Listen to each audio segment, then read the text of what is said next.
You can now make online payments to Election Commission of Sri Lanka via GovPay. 100 கோடியில் 500 கோடியில் படம் எடுக்கிறதுக்கு பதிலாக 2 கோடியில் 3 கோடியில் ஒரு படம் எடுக்கலாம். அப்படி எடுத்தால் 300 கோடியில் அவங்க 100 படம் எடுக்க முடியும், 100 இயக்குநர்களை உருவாக்க முடியும். 100 இயக்குநர்கள் மட்டும் இல்லை, ஒரு படத்தில் ஒரு 100 பேர் வேலை செய்வாங்க. அப்போ எவ்வளோ பேர், ஒரு லட்சக்கணக்கான பேருக்கு வேலைவாய்ப்பு கிடைக்கும்.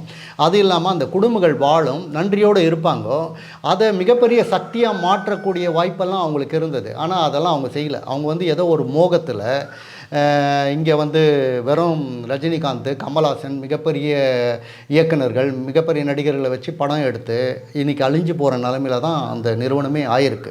ஏன்னா அவங்கெல்லாம் உலகத்திலேயே மிகப்பெரிய அறிவாளி, ஆற்றல் மிகுந்தவன் ஈழத்தமிழன். அதே மாதிரி உலகத்திலேயே மிகப்பெரிய அடிமுட்டாலும் ஈழத்தமிழன் தான். யார் என்ன திட்டினாலும் பரவாயில்ல, கமெண்ட்ஸ் எழுதினாலும் பரவாயில்ல, எனக்கு பிரச்சனையே கிடையாது. ஏன்னா இன்றைக்கி இவ்வளோ பெரிய பேரழிவை சந்தித்ததுக்கு காரணம் நீங்கள் தான். இதுக்கு பொறுப்பெடுத்துக்க வேண்டியவங்க நீங்கள் தான். யார் வேணுனாலும் என்னுடைய தொடர்பு என்ன கொடுக்குறேன், நீங்கள் கமெண்ட்ஸில் எழுதுங்க. ஆனால் தைரியமாக நேரடியாக என்னை தொடர்பு கொண்டு கேட்கலாம், நான் பதில் சொல்லுவேன். இதில் வெறும் குறைய மட்டும் சொல்லி தப்பிச்சுக்கிறதுக்கான இது நான் கிடையாது.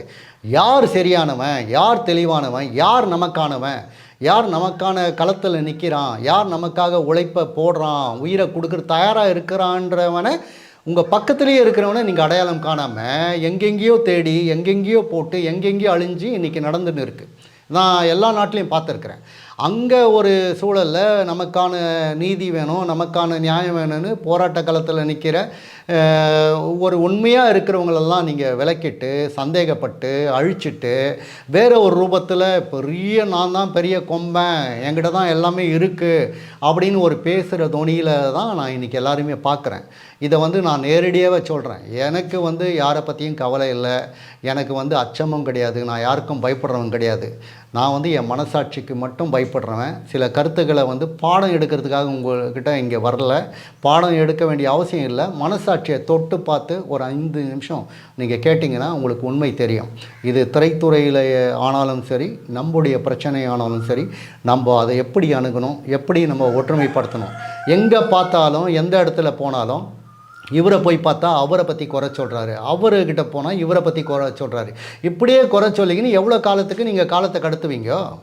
முதல் நீங்கள் என்ன செய்கிறீங்கன்றதை உணருங்க, அதுக்கப்புறம் மற்றவங்கள பற்றி பேசுங்க.